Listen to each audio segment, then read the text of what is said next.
Video because I don't know if I'm gonna post this, but I seen Lauren London, sorry, London.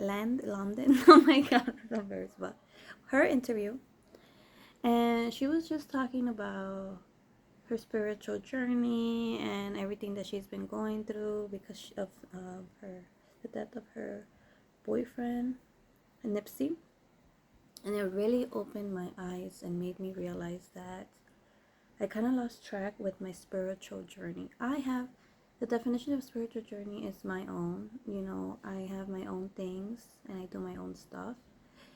And, this past year, there's been so much happening, moving into a new home, um, a new job, and getting into this car accident and money issues. And I am so, like, I feel like I went off track with this journey because I used to love, like, before this. Oh, I feel like crying, but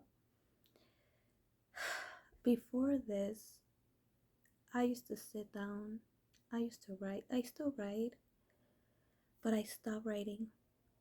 I used to just write about my life, about it's been like a year, like almost like 7 months, and I think I use men as a distraction, and I act like I don't know. I just like the way that she also talked about love and how controlling people. I feel like I'm toxic. I am, and I want to be on this spiritual journey.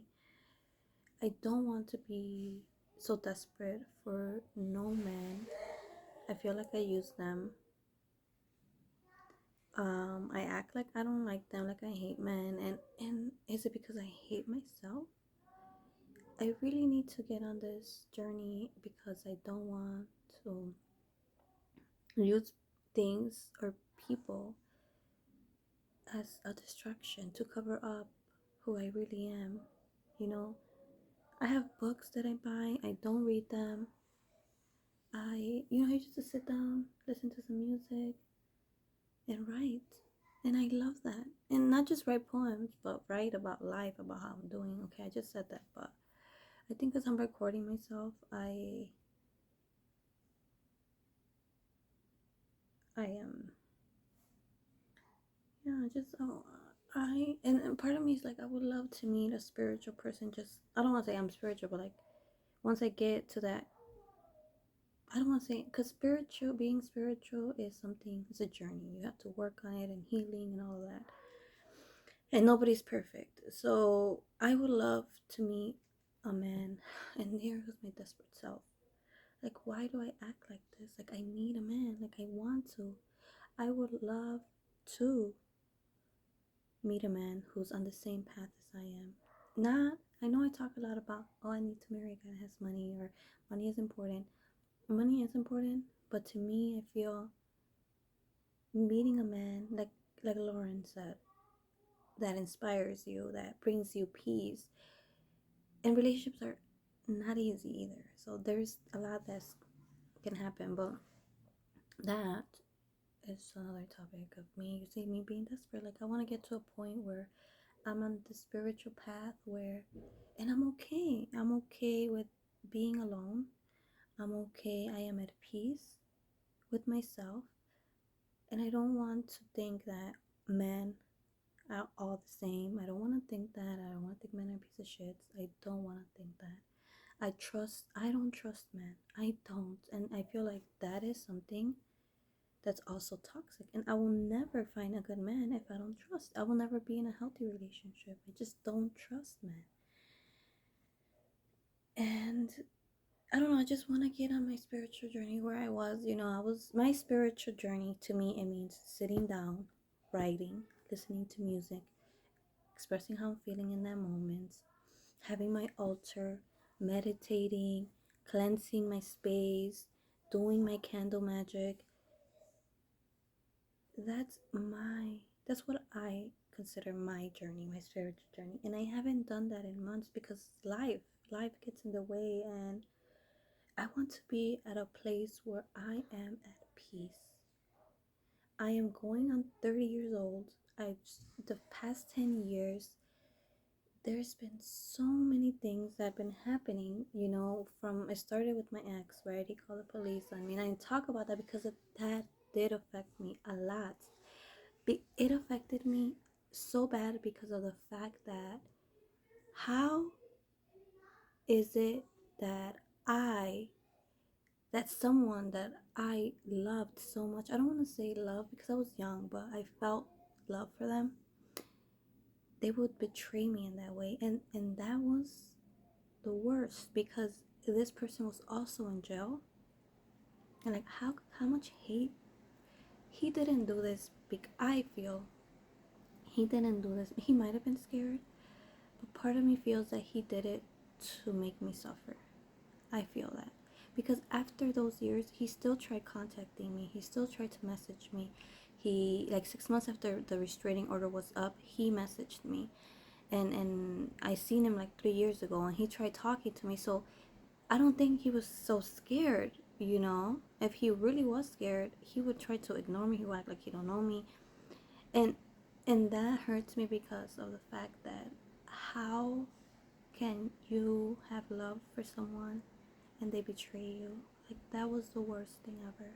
I think that, like, I don't know what it feels like to be cheated on because I've never been in a relationship, so I don't know if that's the same betrayal. But I don't know, I just feel like that, him making you suffer in that way, it just made me dislike men. And after him, it was like another man, and then bad, and then bad, and then bad, and then bad. It's just like back to back to back. I have had bad luck, and I attract these kind of men because I am not. I have issues. Okay, I attract these kind of because I have issues because it's my fault, and I just want to be in a place where I don't need a guy, where I don't need someone to beg me, someone to text me, because I like that, and that's so bad. I love when these guys text me and beg me, and I block them, and they want to call me private or call me from a different number, and that's not healthy. That is not healthy. And I just want to be in a place where I don't want.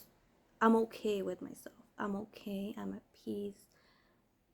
I'm happy, and I know I said I was gonna be on this journey of happiness, but life is not happy. Life is not, like, you have your good times, your bad times, and the other thing is that I was gonna say something, but I forgot. I enjoy being sad. Like, that's so crazy. I love to be sad because being sad to me makes me feel like I'm human. And it's so crazy because I love writing about men and being sad and talking about how I feel and how I use them for sex because it makes me feel better because my life is fucked up. But the thing is, I met a guy last summer. He was the most wonderful guy ever. And if I meet you one day, I can make a poem and write about it. Or I meet you for 2 days, right? And I can make little words, something out of nothing, like words, like writing my poems. It seems like extreme, but it's not that extreme. It's just something that I'm good at writing. And now that I think about it, I met this wonderful man. It didn't work out. He didn't want me. He was so respectful and so sweet. And i could have I didn't even write a poem about how good it was, how nice and gentle and respectful this man was. Instead, I ended up writing something sad, right? Because it didn't work out. But still, even to this day, I could have looked back, because that's what I do sometimes. It's a year, and then I look back and think about what happened, and I couldn't write something happy, something loving, because I don't know why. I don't know why I can't write about love, because it's just like I love to be sad, and that's so crazy. I don't know why I love it. I might love it because it's my comfort zone. It's where I feel more comfortable, I guess. Just don't know. I'm so lost. I need to. I'm gonna post this. I'm gonna be vulnerable and post this on my Snapchat.